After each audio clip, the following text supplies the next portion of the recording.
Welcome back to the course. Now in this class we're going to talk about typography, understand everything we need to know about typography. But you may ask, what is typography? Typography simply is the art or procedure of arranging types in a particular manner such that it's readable, legible for others to see, and it's also sometimes creative and artistic. So from my previous definition, I know I used the word type instead of font. Yes, though these two words are similar and people sometimes use them interchangeably, they're actually two different things. So let's put it like this. Let me not use big words to confuse you. Types are more like the family of fonts. For example, New Times Roman is a type, while the fonts are more like the kids, the characteristics of the type, such as New Times Roman Italic is a font, New Times Roman Bold is a font, and is a font and family of the type New Times Roman. So there's a clear distinction between the both of them. And as a designer or an aspiring designer, you need to understand the terminologies and use them in the right way. So when someone asks you, what typeface did you use? You won't be like, do you mean the font? No. What it's simply asking you is, what family of fonts did you use? That's what it's asking. And if he asks, what fonts did you use? What he actually means is, did you use italic, bold, thick, thin, black, etc, right? That's basically what he's asking. So now that you understand that, let's go into the anatomy of typography. This you can see is a basic type anatomy of typography, right? Here we have the bar. The bar is basically the elongated section of the type. And here we have the serif. Now the serif here is this tiny extrusion here on the character, right? And we have the counter, which is this thin section of the type. We have the shoulder, mostly on certain characters like the R. This is the shoulder, the top part of it. We have the stern, which is more like the bottom part on the x-axis. And no, yes, I know I haven't mentioned the x-axis, right? That this is the x-axis right here. Now the x-axis is basically the height, top part to the bottom of the character, but not the extension. The stern here is the bottom, the shoulder I have mentioned. Ascender is any part of the character that goes beyond the x height. So if for characters like H have ascenders and characters like Y have descenders. So you can see a descender here for the letter P, and we can see a descender here for the letter Y, and an ascender for the letter H. Now you understand the anatomy of typography. We'll go into the different examples of types that are out there. Basically, there are about 6, but I'm going to condense them to the 3 or 4 major ones that are out there. First, we have the serif, then we have the sans serif, the script or casual, and the monospaced.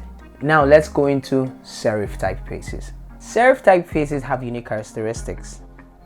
Each serif type has an extrusion that is outside the normal character.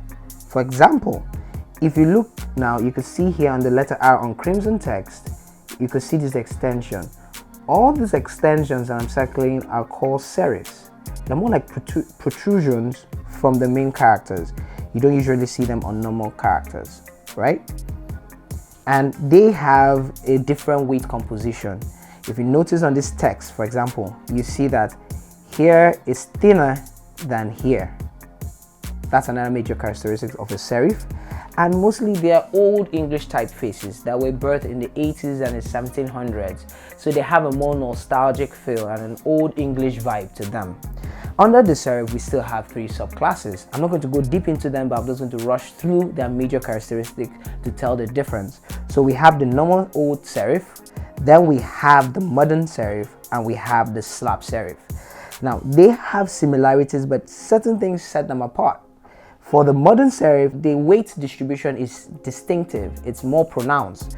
For example, if you look at the M here, you notice that the stroke down is way thicker than this other stroke here.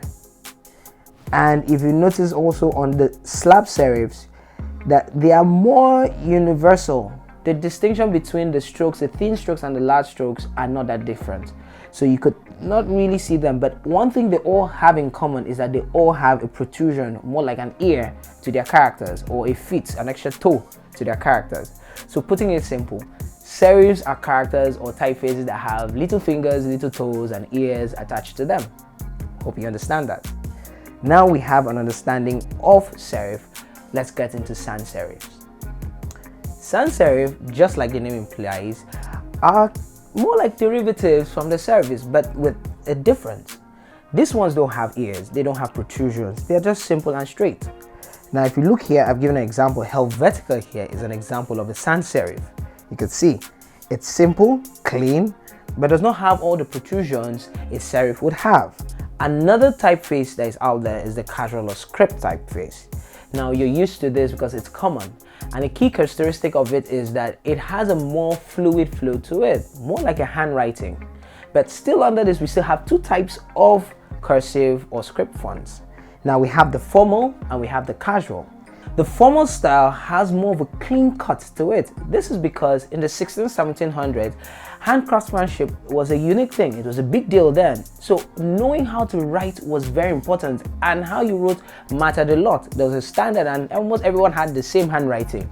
You can imagine it was chaotic then, yet it was artistic. On the other hand, casual is more of a free flow. You move as you wish. All the characters have unique compositions, unique weight distribution, but yet they have more of a personalized feel to it. Now we understand this, let's move on to monospace. In monospace, if you notice, the space between each character is the same, irrespective of the fact that the character doesn't fill up the entire space. Here you can see two examples. We have the proportional and we have the monospace here. Note that the key characters, for example the P here, consumes a larger space than the character R.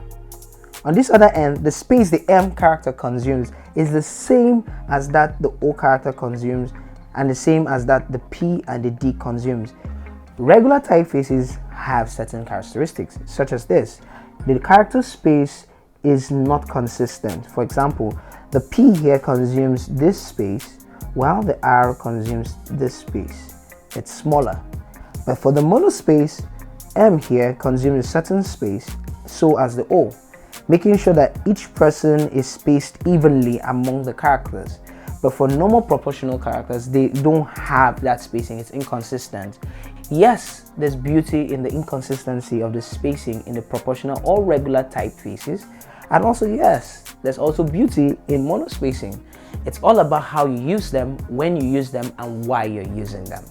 Now we understand what this is, let's go into kerning and tracking. Tracking here is the spacing between characters. If you look here, you notice that the spacing that this text have been spaced from the original one. While kerning here is more like making sure that the characters are spaced proportionally such that it's legible, readable, and appealing to the eye. It's quite tricky, and though they may sound the same or look the same, they are actually two different things. So if I tell you, I need you to kern that text, or I need you to track that text, what I'm saying, if I say kern the text, means make sure that the characters are uniformly or proportionally spaced out. Not all typefaces come this way, so you have to be on the lookout for them. But if I tell you, I need you to track that character or track that typeface, what I'm saying is you need to space the text apart. And yes, we use it in certain places when we're designing or creating artwork. It's appealing and it has a meaning. So you have to understand this carefully to know when to apply them.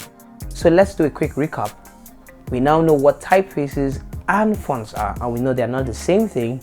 We also know the different classes of typefaces that are out there, which is the serif, the sans serif, the cursive or casual, and the monospace. And we all know how to use them and how to distinguish them apart. In the next class, I'm going to teach you the basic alignments or arrangements of typefaces that are out there and where best to use them. See you in the next class.